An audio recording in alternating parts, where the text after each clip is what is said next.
Welcome to the deep dive. Today we're jumping into a really powerful piece of ancient wisdom. Romans 12.2. It feels incredibly relevant, doesn't it? Yeah. Especially now. It really does. Our plan today is to unpack how this verse talks about, well, a kind of profound internal transformation and, why that matters. Right. What's the purpose behind it? Exactly. So the verse itself goes, "Do not be conformed to this world, but be transformed by the renewing of your mind, so that you may prove what is the good and acceptable and perfect will of God." It's quite a directive. It is. Okay, so let's get into it. That first part, do not be conformed to this world.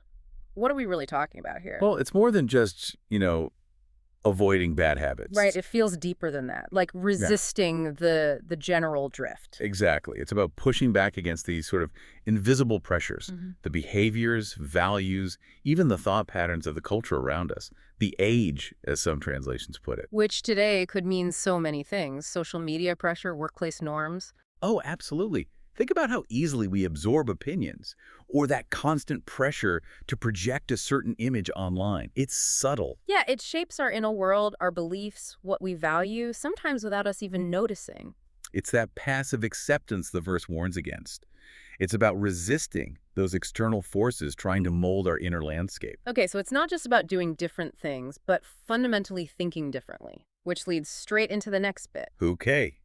Be transformed by the renewing of your mind. Yeah, that word transformed, it sounds, well, radical, a complete internal overhaul almost. It really does. And renewing suggests it's not a one-time fix. It's an active, ongoing thing. Like exercising a muscle, you have to keep doing it. Sort of, yeah.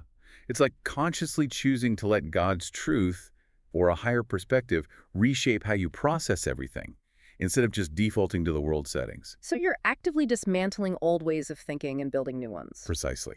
It's about building a new mental framework, one that's aligned with something deeper, more lasting than cultural trends. Okay, that makes sense. But then there's the why. Why go through this transformation? The verse says it's so that you may prove what is the good and acceptable and perfect will of God. How does changing your thinking help you figure that out? Well, think of it like tuning a radio. When your mind is renewed, you clear out the static, the biases, the societal noise, the self-interest maybe. Ah, okay, so you can hear the right signal more clearly. Exactly. You develop a better capacity, a discernment, to recognize what truly aligns with this good, acceptable, and perfect will, which the verse describes as inherently good, pleasing, and mature, leading to real flourishing. Not just what seems good according to the world or what feels easy. Right. A renewed mind isn't just seeking personal gain or following the crowd.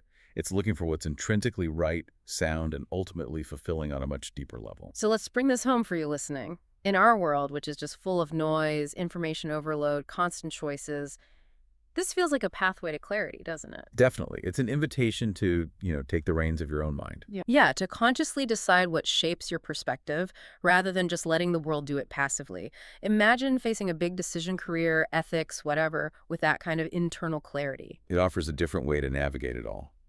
So, wrapping up our dive into Romans 12.2, it really highlights this incredible power we have, the power to choose transformation over confirmation. An internal shift for external clarity. Guiding us towards a path that the verse calls good, acceptable, and perfect. And maybe this leaves us with a question to ponder, something for you to think about. Go on. Well, what are those worldly patterns, maybe subtle ones, that are shaping your thinking right now? And more importantly, what's one small step you could take, maybe even today, to actively begin that process of renewing your mind?